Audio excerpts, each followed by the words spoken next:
আসসালামু আলাইকুম, স্বাগত জানাচ্ছি আজকের জিটিভি অনুষ্ঠানে। আমাদের জিটিভি অনুষ্ঠানে আমরা অনেক সৌভাগ্যবান যে আমাদের এখানে উপস্থিত হয়েছেন আমাদের শ্রদ্ধেয় অনেক বড় ভাই, যারা আমাদের এই 5ই আগস্টের আন্দোলনে তাদের অবদান এবং তাদের মূল্যায়ন আমরা মুখে বলে লাভ হবে না, কারণ সেটা আসলেই অতুলনীয়।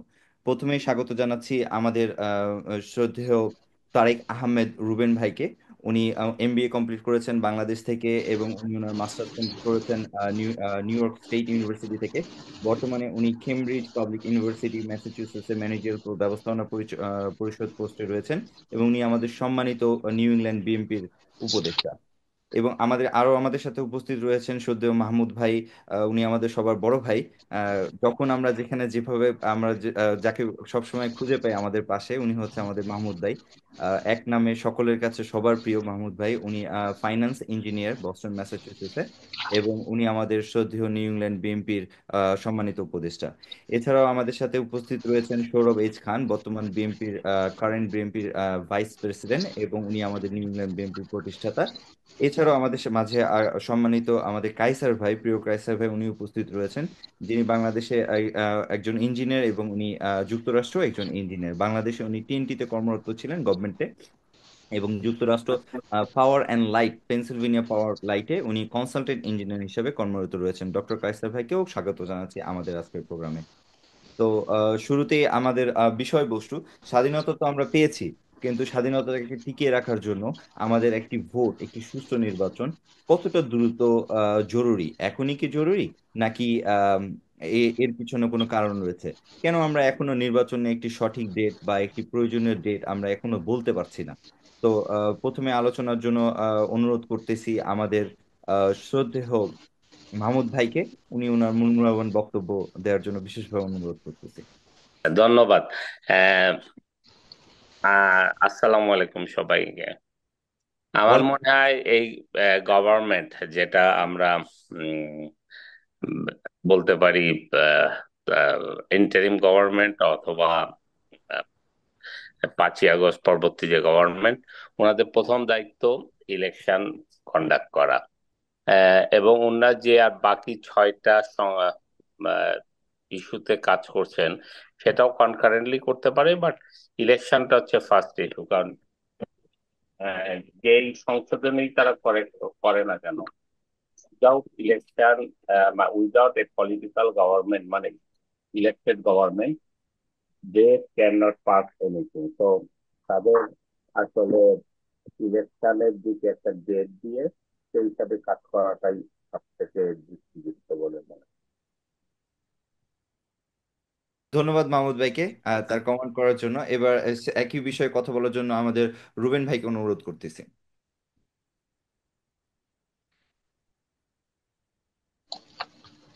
আসসালামু আলাইকুম। ওয়ালাইকুম তো আসসালাম। আহ, আমার মনে হয় আহ, এইটা এই অন্তর্বর্তীকালীন সরকারের প্রধান দায়িত্ব হচ্ছে একটা সুষ্ঠু নির্বাচনের ব্যবস্থা করা।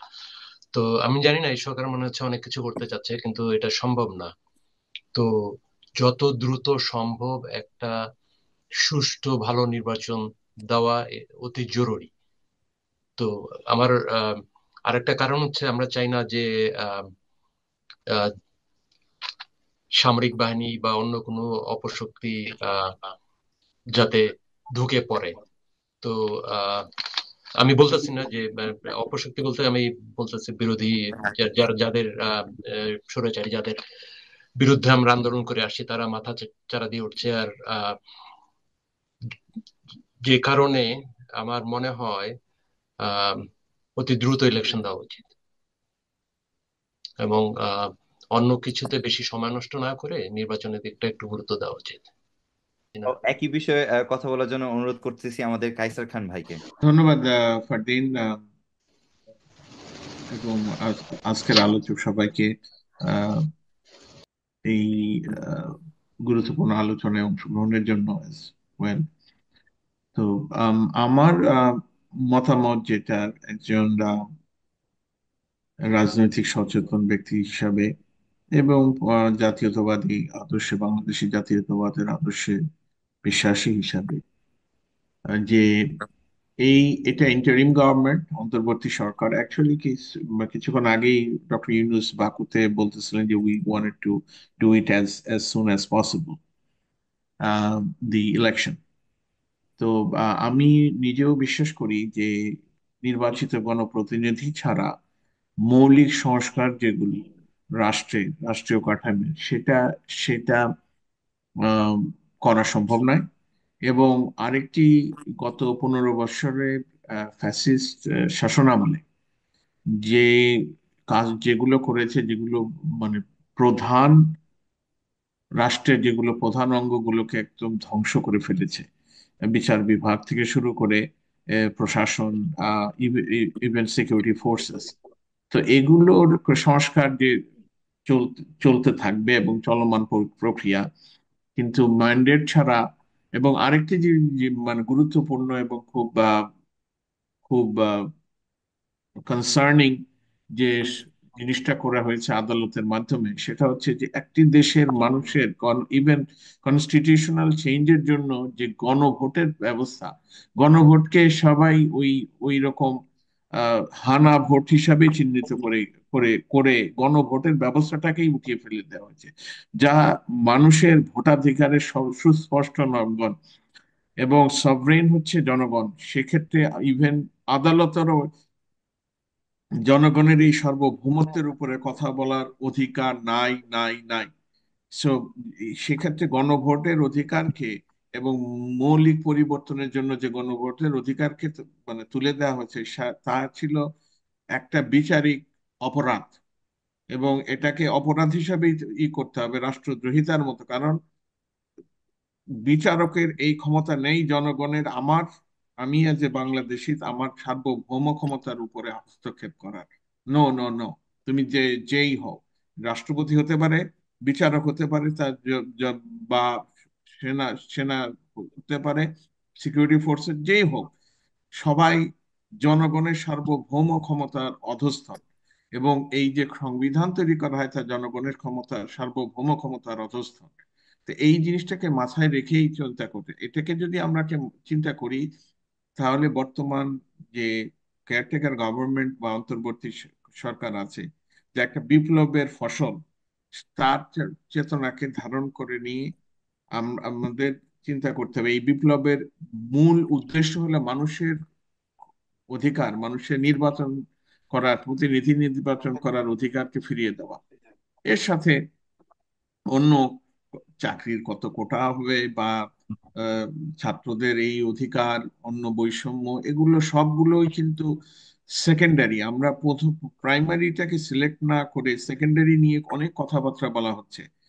প্রাইমারি হচ্ছে জনগণের সার্বভৌম অধিকার এবং তাকে তার প্রয়োগ। এইটাকে করার জন্য সেইটা একটি অবাধ, নিরপেক্ষ, গ্রহণযোগ্য এবং কার্যকর নির্বাচন এবং সেই নির্বাচনী ব্যবস্থাকে প্রতিষ্ঠা করা। সেক্ষেত্রে কোনো দল বা বা মত নয়, সে মানুষের অধিকারকে ফিরিয়ে দেওয়া, এটাই হলো মূল মূল উদ্দেশ্য। সেক্ষেত্রে আমি মনে করি যে নির্বাচন সংক্রান্ত যে সমস্ত সংস্কারগুলো খুবই জরুরি, তাকে করেই নির্বাচনের দিকে পথে হাঁটাটাই আহ শ্রেয় হবে।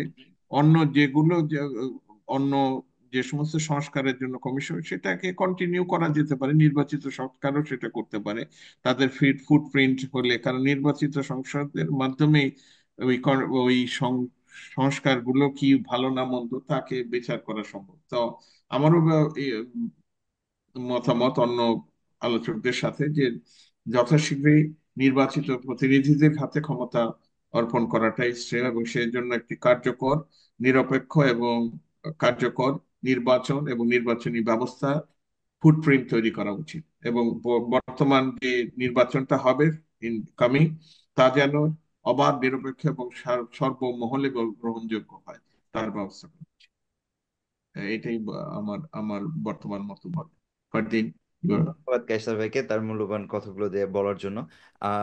বর্তমানে দেশের যে পরিস্থিতি সেখানে আমরা সবাই জানি দেশের আন্তর্জাতিক এবং দেশের ভিতরে অনেক ধরনের ষড়যন্ত্র চলতেছে। এই সকল ষড়যন্ত্রের মধ্যে প্রকৃত যারা, যেটা আমাদের লক্ষ্য যে একটি সঠিক নির্বাচন, একটি সুষ্ঠু নির্বাচন, এই সুষ্ঠু নির্বাচনটা বিকল্পতে আমাদের একজন প্রকৃত নেতৃত্ব, বাংলাদেশ জাতীয়তাবাদী বিএনপি, জাতীয়তাবাদী দল, সংক্ষেপে আমরা যেটাকে বিএনপি বলি, আমাদের প্রিয় দল, সেই রাজনৈতিক দল, সেটা তারেক জিয়ার মানে বিকল্প কি কোনো নেতৃত্ব রয়েছে? যদি তা না থাকে তাহলে কেন, আপনারা কি মনে করছেন, আমরা সবাই নির্বাচন চাচ্ছি কিন্তু নির্বাচনের পূর্বে তারেক জিয়া কেন তার নেতৃত্বটা নিজ দেশে নিতে পারছে না, বা সেটা উনি কেন ভাবছে না যে তার এই মুহূর্তে দেশে গিয়ে পুরো বিএনপির নেতৃত্বটা উনার, যেহেতু সবাই তাকে আমরা মেনে নিই যে উনি আমাদের সবার প্রিয় নেতা, কেন উনি এখনো দেশে যাচ্ছে না? আমরা তো নির্বাচন চাচ্ছি, কিন্তু নির্বাচনের পূর্বে বিএনপির দায়িত্বটা কেন উনি ওনার কাঁধে দেশে থেকে নিচ্ছেন না? আমরা জানি উনি আন্তর্জাতিকভাবে নিচ্ছেন, বা দেশে থেকে কেন নিচ্ছেন না? এই বিষয়ে আমাদের মাহমুদ ভাই কি মনে করেন? আহ, ধন্যবাদ ফারদিন। আমার মনে হয় যেটা তারেক জিয়ার বিষয় উনি নিজেই হয়তো বলতে পারবেন ভালো। আমার যেটা মনে হয় যে উনি দেশে যাওয়াটা, উনার এই মুহূর্তে যাওয়াটা আহ দরকার কিনা সেটা উনি আসলে ভালো জানেন। তবে গত উনি 2012 থেকে বোধহয় বাইরে আছেন, 2009 থেকে, না রাইট? তা হ্যাঁ উনি আমার মনে হয়, হুম হ্যাঁ মনে হয় আরো আগে আবার মনে হয়, আমার আসলে সঠিক তো উনি যে সাল বাইরে মনে আছেন, তো আসলে বিএনপি ম্যাডাম তো এখন যেহেতু অসুস্থ, উনি বিএনপি দেখছেন। এবং ওনার সময় আসলে যেটা হয়েছে, আওয়ামী লীগের মতো একটা দল যত পরিমাণ জোর এবং যত রকম বাজে পথ আছে সবকিছু করেও বিএনপি কে ভাঙতে পারে নাই। তো উনার নেতৃত্বের কারণে এটা হয়েছে। আমার মানে সবাই সবাই সেটা স্বীকার করবে। প্লাস দলটা তো আসলে উনিই চালাচ্ছেন এখন, লন্ডন থেকে চালান বা বাংলাদেশ থেকে চালান, উম, মানে চালানোর মধ্যে কোনো ডিফারেন্স তো হয় না এখনকার মানে ওয়ার্ল্ডে। আমি বাংলাদেশে থাকি বা আমেরিকায় থাকি, আমি যেটাই করি না কেন, ultimately the same way. But I don't see any difference between running from Bangladesh or UK. The other point is যে উনি definitely there is no other alternative of him. So বিএনপির উনি ছাড়া আসলে কোনো অল্টারনেটিভ নেই। তোমার আরেকটা কোশ্চেনটা কি ছিল? আমি যেহেতু নির্বাচনটা আমাদের, আমরা সবাই নির্বাচনটা দ্রুত চাচ্ছি, এখন দ্রুত নির্বাচনের ক্ষেত্রে বিএনপি পুরো নেতৃত্বটা কিন্তু তারেক জিয়াকে কেন্দ্র করে। তাহলে তারেক জিয়া দেশে আসার আগে কি আমরা নির্বাচনটা চাচ্ছি, নাকি তারেক জিয়া দেশে যাওয়ার পরে নির্বাচনটা চাচ্ছি? এইটা নির্বাচনটা আসলে আমরা চাচ্ছি যখনই হোক, এই নির্বাচন যখনই ঘোষণা করা হবে তখন উনি অবশ্যই যাবেন, কারণ নির্বাচন করার সময় তো উনি আর লন্ডনে থেকে নির্বাচন করতে পারেন। সুতরাং রাইট। নির্বাচনের আগে উনি অবশ্যই যাবেন। উনি ভালো জানেন ওনার অবস্থান। আসলে আমরা গেস করে বলাটা ঠিক হবে না। তবে উনি দেশে থাকুক আর লন্ডনে থাকুক, বিএনপি দল উনি চালাচ্ছেন লন্ডন থেকে, এবং very successfully he did it. ধন্যবাদ মাহমুদ ভাইকে। রোমেন ভাইয়ের জন্য আমার প্রশ্ন, কিন্তু প্রশ্নটা আমি একটু ঘুরে করতে চাই। যে গত 15 বছরে ফ্যাসিস্ট সরকার শুধু আমাদের ভোটাধিকার হরণ করেছে এমন না, দেশের সম্পূর্ণ নির্বাচন ব্যবস্থাকে কলুষিত করেছে এবং নষ্ট করেছে। তারেক আহমেদ রুবিন ভাই, আপনি আমাদের উপদেষ্টা, আমাদের সম্মানিত উপদেষ্টা। তো আপনার কাছে আমরা এই প্রশ্নটা এভাবেই জানতে চাচ্ছি যে এই পরিস্থিতিতে যেখানে এখনো ম্যাজিস্ট্রেটরা আমাদের বর্তমান যারা তত্ত্বাবধায়ক সরকার রয়েছে বা অন্তর্বর্তীকালীন সরকার রয়েছে তাদেরকে বিরুদ্ধে প্রকাশ্যে কথা বলছে, যেখানে বিভিন্ন পুলিশের প্রশাসনে এখনো তারা মানসিকভাবে নাকি সুস্থ হননি কাজে ফিরে আসার জন্য, যেখানে তারেক জিয়া নিজেও বাংলাদেশের বর্তমান অবস্থাতে উনি দেশে থেকে সংগঠন পরিচালনা করাটা নিরাপদ বোধ করতেছে না, সেখানে বাংলাদেশের 18 কোটি মানুষ এই সকল আন্তর্জাতিক ষড়যন্ত্র এবং দেশীয় ষড়যন্ত্র, যেখানে আমরা এখনো সেনাপ্রধানকে বিশ্বাস করতে পারছি না। আমরা সবাই জানি চুপ্পু শেখ হাসিনার একজন বসিয়ে দেওয়া একটি বাংলাদেশের জন্য একটি বিস্ফোরা, তিনি এখনো তার বহাল তবিয়তে রয়েছে, যেখানে আমরা এখন উপদেষ্টা মণ্ডলীতে বিভিন্ন ফ্যাসিস্ট আমলের সুবিধাবাদী লোকদেরকে আমরা আসতে দেখছি এবং অলরেডি তারা বিভিন্ন পদ পদবি পেয়েছেন। সেখানে রোমেন ভাই, আপনি কি মনে করেন যে এখনই আমাদের নির্বাচন প্রয়োজন, নাকি আমরা একটি নতুন আন্দোলন করে যে সকল মানে সুবিধাভোগী আবার আমাদের এই আন্দোলনের স্টেক হোল্ডার হিসেবে ঢুকে গিয়েছে তাদেরকে পরিষ্কার করা প্রয়োজন? না, আমি যেটা মনে করি আর কি, নির্বাচন বলতে এখনই বলছি না, আহ যত শীঘ্র সম্ভব। তো এই জন্য আমি বারবার বলছি যে এই অন্তর্বর্তীকালীন সরকারের প্রধান দায়িত্ব হচ্ছে নির্বাচনটা যাতে সুষ্ঠু হয়। কিভাবে সুষ্ঠু হবে? আমরা জানি যে বিগত ফ্যাসিস্ট সরকারের সময় অনেক উল্টাপাল্টা ভোটার লিস্ট হয়েছে। আহ, অনেক ভোটার লিস্টের মধ্যে অনেক ত্রুটি, অনেক কিছু আছে। তো এই সরকারের দায়িত্ব হবে, প্রধান দায়িত্ব হচ্ছে এগুলো ঠিক করা। আর আমার মনে হয় যদি সুষ্ঠু ভোট হয়, তাহলে ওই ম্যাজিস্ট্রেট বা যে থাকুক, আওয়ামী লীগ পন্থী থাকুক বা যাই থাকুক, যদি ভোটাররা ভোট দেয়, ওইখানে যদি কোনো কারচুপি না হয়, তাহলে আমার মনে হয় না যে আমাদের এগুলো নিয়ে বেশি চিন্তা করার কিছু আছে। কিন্তু কথা হলো, এগুলো নিয়ে বেশি মাথা ঘামায় যদি আমরা নির্বাচন ঠিক মতো না করি, যদি সময় ক্ষেপণ করতে থাকি, তাহলে কিন্তু অন্য ডেঞ্জার আছে, যেটা আমি মনে করি আর কি। আমি বাংলাদেশের আহ, মানে যেহেতু দেশে নাই আমি, আহ, মাঠের অবস্থা আমি জানি না, কিন্তু আমার যেটা মনে হয়, যারাই থাকুক ওই উপজেলা পর্যায়ে বা জেলা পর্যায়ে, যদি ভোটাররা ঠিক মতো ভোট দিতে পারে, ওইরকম কি বলে রাতে নির্বাচন ওরকম যদি না হয়, তাহলে এখানে ভয়ের কিছু নাই। কিন্তু নির্বাচনটা হতে হবে একটা সুষ্ঠু স্বাভাবিক একটা পরিবেশে, এবং ভোটার লিস্টটা যাতে ঠিক মতো থাকে, যাতে ওইখানে কোনো কারচুপি না হয়, যেটা আমি আমি অ্যাজ এ লেম্যান আমি বলতেছি। তারেক আহমেদ রোমেন সাহেব, আমার একটু প্রশ্ন রয়েছে। যেমন আমি আমাদের যে সাবেক কিছু পুলিশ কর্মকর্তাদের বক্তব্য এবং তাদের জীবনীতে কিছু শুনেছি এই টাইপের, যে তাদেরকে বিভিন্ন সময় চাকরিচ্যুত করা হয়েছে, বাট আওয়ামী লীগ সরকার যখন আবার ক্ষমতায় আসছে তাদেরকে আবার, আমি যদি ডিআইজি হারুনের কথা বলি, উনি নিজেই বলেছে উনি ওএসডিতে ছিল এবং শেখ হাসিনা ক্ষমতায় আসার পর তাকে পূর্ণ বহাল করে আওয়ামী লীগে নিয়ে আসছে। তাহলে রাজনৈতিক বিবেচনায় বিএনপি, জামাত এবং যারা ওই সময়ে তাদের চাকরিতে হারিয়েছে বা ওএসডি করেছে, তাদেরকে তো আমরা এখনো নিয়ে আসতে পারিনি, কিংবা আমাদের নতুন নিয়োগ এই 3 মাসে দেওয়া সম্ভব হয়নি। তাহলে কিভাবে আপনি এক্সপেক্ট করতেছেন যে ভোটারদের ভোট এবং ভোটাররা নিজেরাও ভোট কেন্দ্রে নিরাপদ থাকবে? আম, যাদের ফ্যাসিস্ট সরকার, আওয়ামী লীগ সরকার যাদের চাকরিচ্যুত করেছিল, আমি যতদূর জানি কিছু কিছু ক্ষেত্রে তারা আস্তে আস্তে অনেককেই পুনর্বাসিত করেছে। একদম যে করে নাই তা না, আস্তে আস্তে করছে, তাই না? এখন ওটা তো পুনর্বাসন করতে গেলে তো দেখতে হবে যে কি কারণে তাকে করা হয়েছে। যদি তাকে আহ নিয়ম বহির্ভূত ভাবে আহ ইয়ে করা হয়, অপসারণ করা হয় বা চাকরিচ্যুত করা হয়, যাদের কোনো দোষ ছিল না, বা যারা যেহেতু জাস্ট রাজনৈতিক কারণে তাদের উপরে এগুলো করা হয়েছে, তাদের নিশ্চয়ই পুনর্বাসিত করবে। কিন্তু এটা সময় লাগে, তাই না? একটা অ্যাডমিনিস্ট্রেশনের একটা সময় লাগে। কিন্তু আস্তে আস্তে করছে, একদম যে করে নাই তা না। এটা মাহমুদ ভাই বলতে পারবে, সে আমার থেকে বেশি খবর রাখে বাংলাদেশের।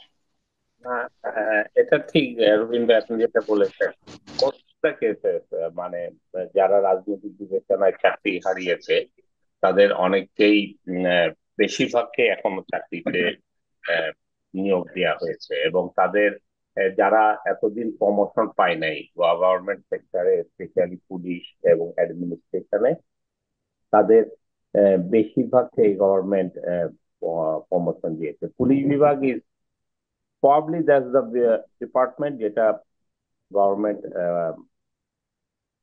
সবাইকেই যারা পরিচিত ছিল তাদের পদায়ন করেছে, এবং they got promotion, they got the new job assignment. Like আমি জানি এখন এসবি যে chief আছে, he was probably sidelined for a long time. Then he got 2 or 3 promotion and now he is the additional IG.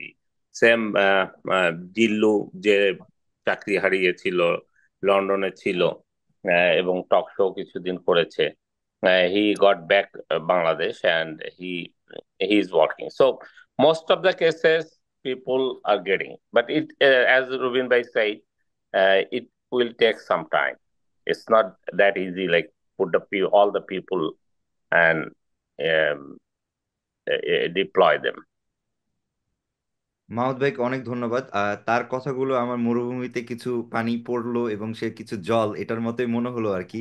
যে তারপরও যে কিছু কত ফোঁটা জল সেটাও একটি মানে স্নিগ্ধতা বা প্রশান্তির বাণী। কারণ আমরা আসলে হতাশ বাংলাদেশে যখন দেখি, কারণ এত বড় একটি আন্দোলনের পরে যখন আমরা যখন সবাই জানি যে চুপ্পু এত দুর্নীতির পরে উনি আজকে আমাদের প্রেসিডেন্ট, রাষ্ট্রপতি, রাষ্ট্রের পিতা উনি, বা পতি, বা উনি প্রধান। হ্যাঁ, তখন তাকে এখনো যখন সরানো হয় না, এর মধ্যে যখন জানতে পারলাম যে আমাদের কিছু বাংলাদেশের যারা সৈনিক, যারা বাংলাদেশের সততা এবং নিষ্ঠার সাথে তাদের কার্য পরিচালনা করার পরেও ফ্যাসিস্ট সরকার শেখ হাসিনা তাদেরকে তাদের কাজ করতে দিবে না বিধায় তাদের পদ এবং পদমর্যাদা থেকে দূরে রেখেছে, তারা কিছু পদ ফিরে পেয়েছে। তো আমি অবশ্যই স্বীকার করতে বাধ্য যে মরুভূমিতে বৃষ্টি হয়েছে। তো কিছু সৌরভ কিছু ভাইকে তো অনুরোধ মানে করছি। It's not like a government cleaned up 100% accurate তাদের। আমি পার্সোনালি, এটা কোনো পার্টির ইয়ে না, আমি পার্সোনালি মনে করি তাদের উপদেষ্টা নিয়োগ রিসেন্টলি যেটা হয়েছে, I don't agree with them, but they are running the show, so they knows better than us. And another thing, যেটা মেজর একটা ইস্যু, যে এই গভর্নমেন্ট তো বেসিক্যালি সেনাবাহিনীর মধ্যে যারা ঊর্ধ্বতন অফিসার আছেন, এরা তো সবাই আওয়ামী লীগ গভর্নমেন্টের সুবিধাভোগী, এবং they serve the purpose of the government, যার সবচেয়ে জন্যই ফ্যামিলি হাসিনা মেম্বার। ফ্যাসিস্ট হয়েছে। তো তারা স্টিল দেয়ার আর, হয়তো দুই চারজন উপরে সরছে, বাট সেনাবাহিনীতে খুব বেশি চেঞ্জ এখনো দেখি নাই, যেটা রিস্কি ফর এই গভর্নমেন্ট অ্যাজ ওয়েল অ্যাজ নতুন সিস্টেম যেটা ওনারা ইমপ্লিমেন্ট করতে যাবে, সেই জন্য it's really very hard for them. I agree. Yeah আমিও এগ্রি এবং আমিও ততটা শুনেছি, কারণ আমাদের 5ই আগস্টের আগে যে সেনাবাহিনীদের একটি মিটিং হয়েছিল দরবার হলে। তো দরবার হলের মিটিং এ আমি যতটুকু শুনেছি যে কিছু জেনারেল এবং কিছু কর্নেল ছাড়া যত জুনিয়র সেনা কর্মকর্তা ছিল তারা সবাই আমাদের জনতার পক্ষে, এবং সবাই আমাদের যারা ছাত্র ছিল তাদের পক্ষে তারা ঘুরে দাঁড়িয়েছিল, যে কারণে সেনাপ্রধান অনেকটা বাধ্যই হয়েছিলেন যে আমাদের সাথে যোগ দিতে। কারণ জনগণের দাবির কাছে, জনশক্তির কাছে আসলে কোনো শক্তিই টিকে না। যেটা আমাদের শহীদ জিয়া বিশ্বাস করতেন, জনগণের কাতারে গিয়ে উনি আন্দোলন করতেন। যেটা আমাদের প্রিয় নেত্রী খালেদা জিয়া বিশ্বাস করতেন, উনি সবসময় জনগণকে নিয়ে সাথে নিয়ে কাজ করতেন। এখন প্রিয় সৌরভ ভাইকে অনুরোধ করতেছি, উনি ওনার মূল্যবান বক্তব্য, যে আসলে তাহলে আমরা কিভাবে আমাদের জনগণকে নিরাপদে রেখে এবং জনগণকে এবং আমাদের প্রিয় নেতা তারেক জিয়াকে বাংলাদেশে একটি সঠিক সুন্দর, কারণ বিএনপি ঘুরে দাঁড়িয়েছে, no no doubt what, BNP ঘুরে দাঁড়িয়েছে বাংলাদেশের সবাই বিএনপি জানে যে আজকে বাংলাদেশকে যদি আগামীতে দেখতে হয় একটি সঠিক, একটি সুষ্ঠু, একটি মানে প্রশান্তির একটি দেশ যদি দেখতে হয়, যেখানে গণতান্ত্রিক অধিকার থাকবে, যেখানে মানুষ নিজে স্বাধীনভাবে বক্তব্য দিতে পারবে, তাহলে জাতীয়তাবাদী বিএনপির বিকল্প কোনো দল নেই। এবং সেই ক্ষেত্রে সৌরভ ভাইয়ের মূল্যবান বক্তব্য দেওয়ার জন্য অনুরোধ করতেছি। ধন্যবাদ ফারদিন। এবং আমি আমাদের সম্মানিত অতিথিবৃন্দ তাদেরকে আমার সালাম এবং শুভেচ্ছা জানাই। আম, আমি তোমার প্রশ্নের উত্তর দেওয়ার আগে আমি একটু, যদি তোমার প্রথম যে প্রশ্নটি তুমি অন্যান্য গেস্ট যারা আছেন তাদের করেছো, সেইটার সম্বন্ধে একটু অ্যাড করতে চাই কুইকলি। জি, সেটা বলেন। হলো যে আম, আমাদের ফ্রি অ্যান্ড ফেয়ার ইলেকশন এইটাই তত্ত্বাবধায়ক সরকারের উদ্দেশ্য। আইনে বলো আর নীতিগতভাবে বলো, যেটাই বলো, এইটাই হলো ওই তাদের উদ্দেশ্য, তাদের করণীয়।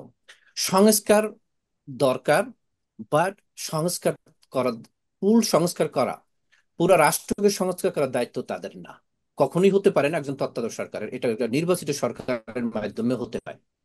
তো একটা ফ্রি অ্যান্ড ফেয়ার ইলেকশন যদি বাংলাদেশে করতে হয়, এবং আম, একটা সুফল ইলেকশন যদি কন্ডাক্ট করতে চায় এই তত্ত্বাবধায়ক সরকার, তাইলে সংস্কারটা জোর দরকার। বাট এটাই যে সংস্কারটা যে করতে হবে আর ওইটার করেই যে আপনার ইলেকশন করতে হবে, আমি এটা বিশ্বাস করি না। কারণ ছাত্ররা যারাই নেতৃত্বে দিচ্ছে ছাত্র আন্দোলনে, সেখানে বিএনপির বড় ভূমিকা আছে, এটা কোনো সন্দেহ নাই। তারেক রহমানের লিডারশিপটা ওখানে প্রতিফলিত হয়েছে, কোনো সন্দেহ নাই তাতে। এবং আমরা এটাকে কোনো কার্পণ্যিত ভাবে দেখতে পারি না, কারণ এটা তারেক রহমান মাস্টার মাইন্ড ছিলেন। যে যেভাবে যেখানে এটাকে এখন যার যার ক্রেডিট নেওয়ার চেষ্টা করতেছে করুক, সেটা আমরা পরে আলোচনা করব। তবে আহ ছাত্ররা যখন একটা এত বড় একটা পাথর বোল্ডারকে উল্টে ফেলাইছে, একটা দেশের যে একটা পাতা পরিবর্তন করছে, বা কেউ অনেকে দ্বিতীয় স্বাধীনতা হিসেবে বলে, আহ সেখানে এই ইলেকশন করার জন্য যদি দরকার হয়, তাহলে এই ছাত্ররাই আবার এই ইলেকশনকে সঠিক করতে পারে। সেখানে বাকি সংস্কারের কোনো প্রয়োজন হয় না। শুধু ইলেকশন কমিশনের দিকে যদি ফোকাস করা হয়, তাহলে একটা সুন্দর একটা ফেয়ার ইলেকশন করতে পারে। তা আমার এই কথাটার কারণ এই কারণে, আমার কমেন্টার যুক্তিটা একটা কারণে, যত তুমি বা সরকার বা যারা আছে তারা সময় এই তত্ত্বাবধায়ক সরকারের আম, সময় বেশি দিবে, ততই এই যে তুমি একটা মাঝখানে তুমি বলছো যে সুবিধাবাদী লোকজন, এরা বেশি যুক্ত হবে, এবং এই যে আমাদের যে মূল উদ্দেশ্য, সেই উদ্দেশ্যটাকে অন্যভাবে প্রভাবিত করবে এইটা। এবং যেটা আগেও তোমার আমাদের অভিজ্ঞতা আছে, ক্ষমতা এমন একটা জিনিস, ক্ষমতা কারোর হাতে দেওয়া হয়, তারা স্বেচ্ছায় ক্ষমতা থেকে যাওয়ার ইচ্ছা খুব কম লোকেরই থাকে, আর এটা কখনোই হয় না। তো এই জন্য আমি মনে করি ছাত্রদেরও তারা দেশের জন্য অনেকেই আছে, আমরা অনেক সময় অনেকের উপকার করি এটার অর্থ না কিছু পাওয়ার জন্য। ছাত্ররা উপকার করছে দেশের, জনগণের। এই জন্যই সব ছাত্রদের আবার কিছু তাদের এখনই পাইতে হবে এমন কোনো কথা হইতে পারে না। ছাত্রদের স্কুলে ফিরে যাওয়া উচিত, এবং যারা অভিজ্ঞ রাজনীতিবিদ এবং রাষ্ট্র পরিচালনায় সবচেয়ে অভিজ্ঞ লোকজন, তাদের হাতে রাষ্ট্র ছেড়ে দেওয়া উচিত, এবং এই ছাত্রদের আবার সহযোগিতা নিয়ে একটা সুন্দর একটা ইলেকশন করা উচিত। এইটা আমি মনে করি, এবং তত্ত্বাবধায়ক সরকারের এই উদ্দেশ্য থাকা উচিত। আর আর নাইলে আবার এই অশুভ শক্তি, সেগুলি আবার বাংলাদেশে আবার আইসা তাদের জায়গা করে নেবে, এটা নিয়ে কোনো সন্দেহ নাই। সো আরেকটা জিনিস তুমি বলছো যে তারেক রহমানের বলে, তারেক রহমান দেশে, তারেক রহমানের দেশে যাওয়া না যাওয়া নিয়ে তেমন একটা পার্থক্য আমি দেখি না। যে আমাদের সম্মানিত একজন অতিথি মাহমুদ রহমান সাহেব বলছেন যে তারেক রহমান লিড যেখান থেকে দিছে, তার বাংলাদেশে ফিরতে হইলে তার প্রথম নাম্বার ওয়ান তার নিরাপত্তা, সেটা দিকে তাকাইতে হবে। ইয়েস, তার বাংলাদেশে রাজনীতি করতে হলে তার বাংলাদেশে যাওয়ার দরকার, এটা সঠিক। কিন্তু সে সে একজন অত্যাচারিত লিডার, যাকে সে অত্যাচারিত হয়েছে বিভিন্ন ভাবে। বাংলাদেশের কোন নেতা এরকম হয়নি। আম, তো সে তার যে নিরাপত্তাটার দিকে আগে চিন্তা করবে, এটা আমি মনে করি। আর ওনারটা উনি ভালো উত্তর দিতে পারবেন, উনি কেন এটা করতেছেন, হয়তো উনি একজন অভিজ্ঞ রাজনীতিবিদ, সেই ভালো জানেন। বাট আমি মনে হয় সে যাবে, এটা আমার ধারণা। আর আমি আর এটি নিয়ে আর কোনো কমেন্ট করতে চাচ্ছি না। তবে আরেকটা জিনিস আমি আপনাদেরকে, আমাদের গেস্ট যারা উপস্থিত আছেন তাদেরকে, তোমার তরফ থেকে, তুমি একজন সুযোগ্য উপস্থাপক, সেই পক্ষ থেকে আমি একটা ওনাদের সবাইকে প্রশ্ন করে যাচ্ছি, তুমি ধারাবাহিকভাবে কাকে দিবা ফ্লোরটা। সেটা হলো যে বর্তমানে আমেরিকাতে সরকার পরিবর্তন হচ্ছে, এবং ডেমোক্রেটিক পার্টি থেকে এখন রিপাবলিকান পার্টি ক্ষমতা নিতে যাচ্ছে, হচ্ছে জানুয়ারিতে, আই থিঙ্ক জানুয়ারি 20-তে তারা ক্ষমতা তার পাওয়ারটা গ্রহণ করবে। এই যে সরকারের পরিবর্তন এখানে, এই পরিবর্তনে আমাদের বাংলাদেশের বা আমেরিকার পলিসিতে বাংলাদেশের উপর কোনো পরিবর্তন আসবে কিনা, এবং কি আসতে পারে, এটা নিয়ে আপনারা যদি একটু আপনাদের মতামত দেন, আমি খুশি হব। ধন্যবাদ। ধন্যবাদ Sourav. Can I start because জি আমাকে জি, হ্যাঁ হ্যাঁ, হ্যাঁ, মাহমুদ ভাই শুরু করেন। মানে আমি বিফোর 12 আমি ওকে। সৌরভ যে কোশ্চেনটা করছে, নাম্বার ওয়ান, সৌরভ একটা জিনিস বলছে যে ছাত্ররা চলে যাক। ছাত্ররা আসলে, ছাত্ররা যে কাজটা করছে আমরা 17 বছরের জনগণ সেটা পারি নাই, কারণ ছাত্ররা যখন আসছে তখন জনগণ, বিএনপি বা অন্য পলিটিক্যাল পার্টি সবাই এক ছাত্রদের, কামরার নিচে আসছে। They actually they did the momentum, they did like, কি বলবো, সো তাদের স্কুলে ফিরে যাওয়া, এটা আসলে ওইটা আমাদের না বলাই ভালো। কারণ আমি আমেরিকার একটা দিতে পারি, ডেমোক্র্যাট পার্টি করলো, এর একটা one of the reason, the party did not understand the like স্টুডেন্টসদের, ওইটার আমি কি বলবো, যে স্টুডেন্টরা কি চাচ্ছে, এই জিনিসটা আসলে পার্টি, ডেমোক্রেটিক বুঝতে পারেন। পার্টি করছে। কারণ এই যে কলেজে যখন প্যালেস্টাইন বিষয়ে আন্দোলন হইলো, গভর্নমেন্ট টুক ভেরি স্ট্রং রোল, এবং তাদের সঙ্গে মিসবিহেভ করলো। এর আলটিমেটলি যেটা হলো যে ইয়াং জেনারেশন তারা এই ভোটটা মেজরিটি যেত ডেমোক্রেটে, because this college kid most of them are Democrat. এবং তারা তখন ভোট সেন্টার হয়তো গেল না, অথবা তারা ভোটটা দিচ্ছে তার অপোজিট পার্টিতে। তার মানে they are not involve with Republican, but they are giving the vote to Republican, they are unhappy with Democratic party. তো বাংলাদেশের পলিটিক্যাল পার্টি বিএনপি কেউ বর্তমান ছাত্রদের যে ইচ্ছা সেটাকে আসলে মনে ধারণ করতে হবে, এটা হচ্ছে আমার পার্সোনাল ওপিনিয়ন।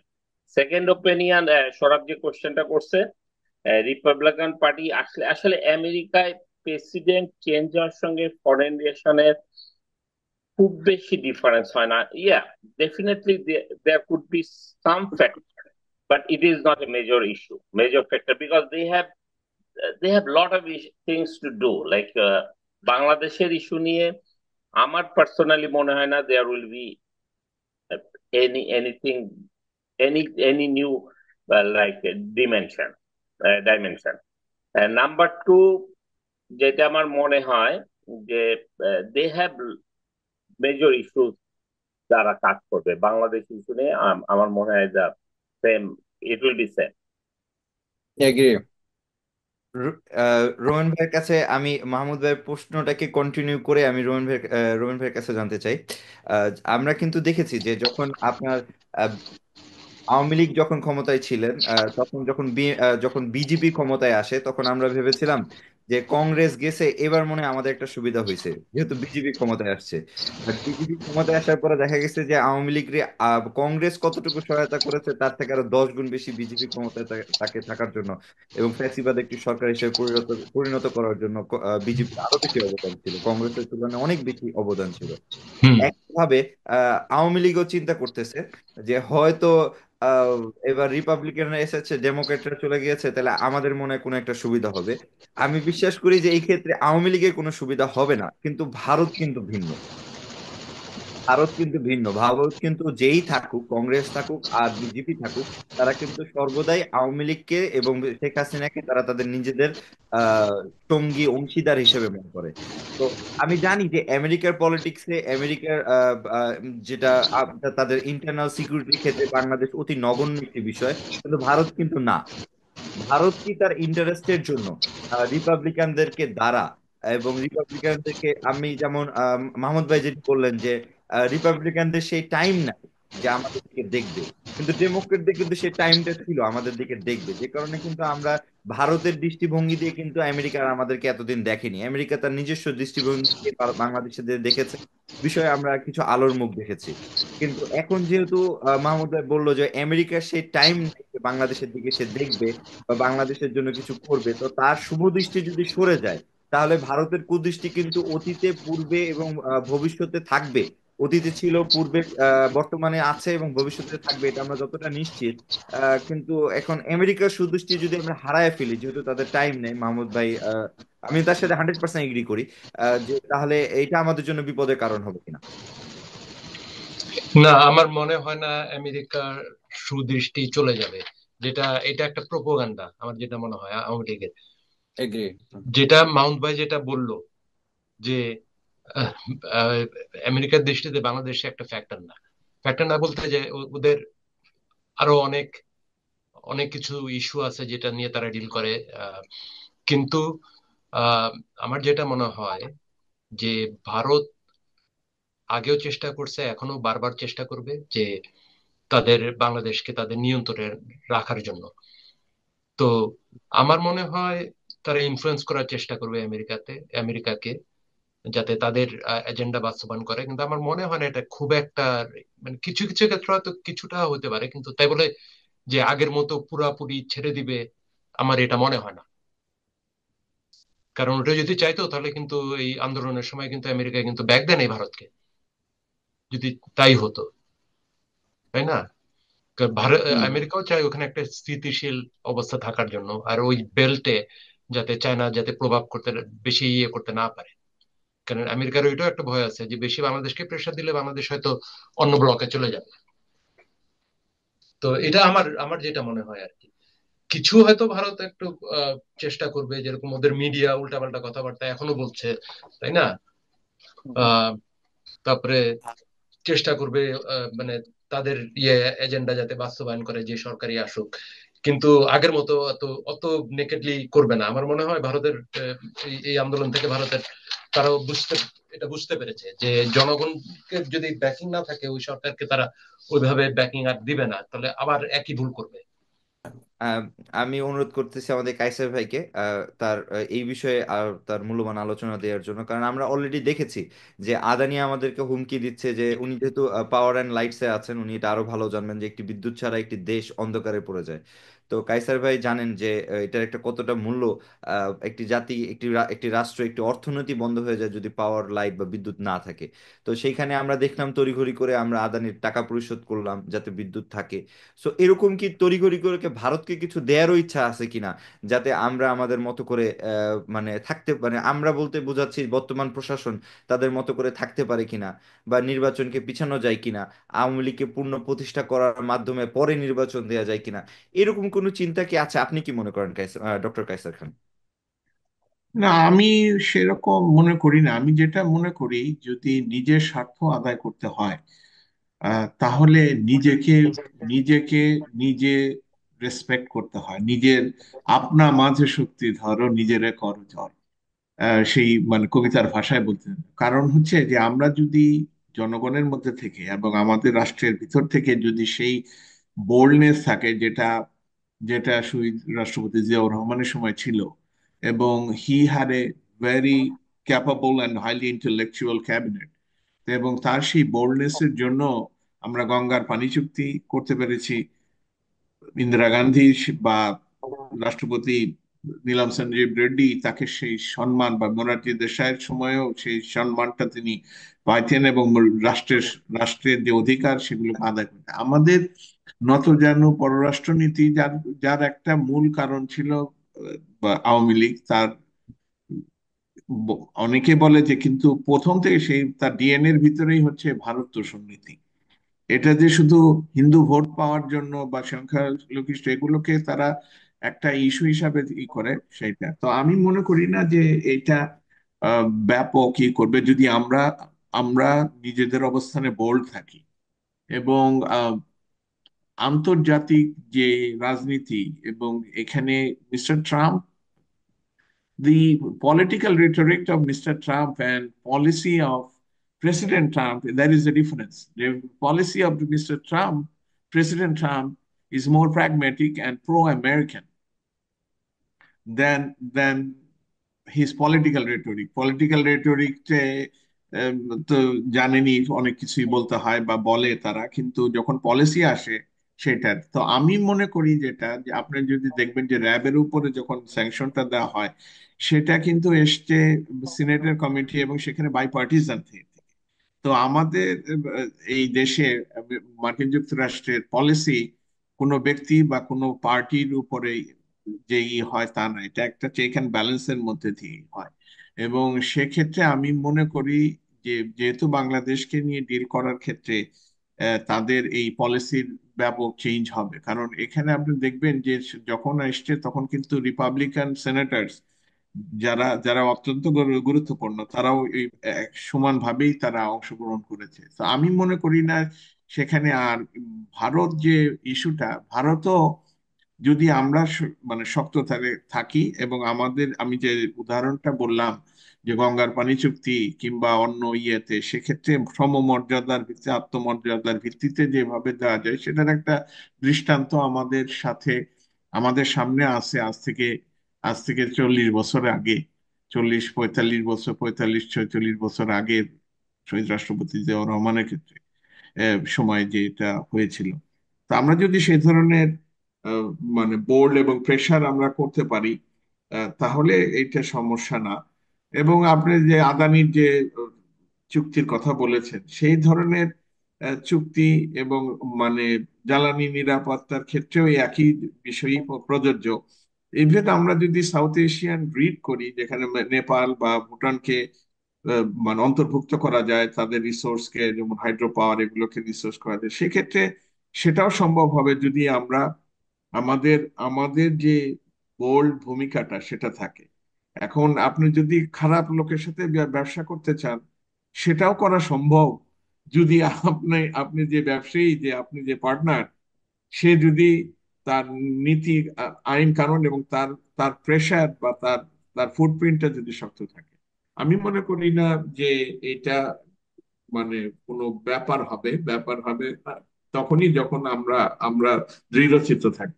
আর যদি আমরা আমতা আমতা করতে থাকি, এবং শুধুমাত্র আওয়ামী লীগের ক্ষেত্রে নেই, ইভেন আমাদের জাতীয়তাবাদী দলের ক্ষেত্রেও অনেকেরই যে মানে নিজের যে ক্ষমতার সম্বন্ধে যাদের যাদের আহ, সন্দেহ আছে, তারাও দেখবেন যে কথা, ও ভারত না থাকলে আমাদের বোধহয় এই সমস্যা। আমি মনে করি না সেটা সমস্যা। আমরা মনে করি যদি আমরা আমরা আমাদের অধিকার সম্বন্ধে সচেতন থাকি, তাহলে এটা কোনো অসুবিধা হওয়ার কথা না। আহ ইয়েস, আমি ডক্টর কায়সার খানের সাথে একমত, এবং উনি সুন্দরভাবে এটাকে অলরেডি ওনার ভিউটা এক্সপ্রেস করছে। আম, তো আমি যেটা আমি মনে করি, আমাদের যে গোলটা কি ছিল, যে আমাদের বাংলাদেশে গত 15 থেকে 20টা বছর পর্যন্ত বিএনপি সবচেয়ে লিড বেশি দিছে বা নেতৃত্ব বেশি দিছে এই আন্দোলনে। তো বিএনপি সহকারে বাংলাদেশের যত রাজনৈতিক দলগুলো আছেন, সবাইকে এবং জনগণ সহকারে আমাদের মুখ্য উদ্দেশ্যই ছিল যে বাংলাদেশে একটা গণতন্ত্র ফিরিয়ে আসা। গণতন্ত্রের মধ্যেও অনেক সময় অগণতন্ত্র পরিচালিত হয়, বাট তারপরও গণতন্ত্র ছাড়া এর কোনো বিকল্প নাই। বুঝছো, গণতন্ত্র আমাদের আনতেই হবে। এখন রাজনৈতিক যে নেতারা আছেন, তাদের মধ্যে হয়তো সঠিক নেতাও আছে, যাদের মধ্যে ভুল নেতাও আছেন, বাট সেটা থাকবেই। আর তুমি 100% কখনোই একেবারে আম, আহ, সৎ নেতৃত্ব, শীল যে ব্যক্তিত্ব তুমি পাবা না, এর মধ্যে থাকবে। কিন্তু তারপর আমাদের গণতন্ত্র ফিরিয়ে যেতে হবে, এবং ওই উদ্দেশ্যেই তো আমাদের এই আন্দোলন বা এই স্বাধীন বলি আমরা। মানে আমরা যে দ্বিতীয় স্বাধীনতা আমরা পেয়েছি 5ই আগস্টে। আহ, ওই লক্ষ্যে আমাদের এবং বিএনপি বলো অন্যান্য দলের সহকার এবং জনগণের একসাথে মিলে এই চাপ প্রয়োগটা রাখতে হবে। চাপটাকে আরো আম, বেগবান করতে হবে, যাতে এই সরকার তাদের যে মূল উদ্দেশ্য থেকে ভুল উদ্দেশ্যতে আহ, পরিণত না হয়, বা ওই পতিত না হয় ওই অন্য কোনো তাদের যে উদ্দেশ্য নিয়ে। কারণ অ্যাকচুয়ালি তত্ত্বাবধায়ক সরকার হয়তো সেই উদ্দেশ্য নাই, কিন্তু যার আম, আশেপাশে শুভাকাঙ্ক্ষী যারা আছেন, তাদের মধ্যে হয়তো কোনো অশুভ উদ্দেশ্য থাকতে পারে। বুঝছো, এই জন্য আমাদের যে আম, আন্দোলনের যে একটা আম, কি বলে যে পরিচর্যাটা বা আন্দোলন যে চলে আসছে, সেই ধারাটাকে এখনো চালু রাখতে হবে। এইটা আমার আম, মতামত। আর ধন্যবাদ আমার সবাইকে, এবং আমাদের যে অতিথিবৃন্দ আজকে আমাদের প্রথম শোতে অংশগ্রহণ করছেন, সবাইকে আমাদের আন্তরিক ধন্যবাদ।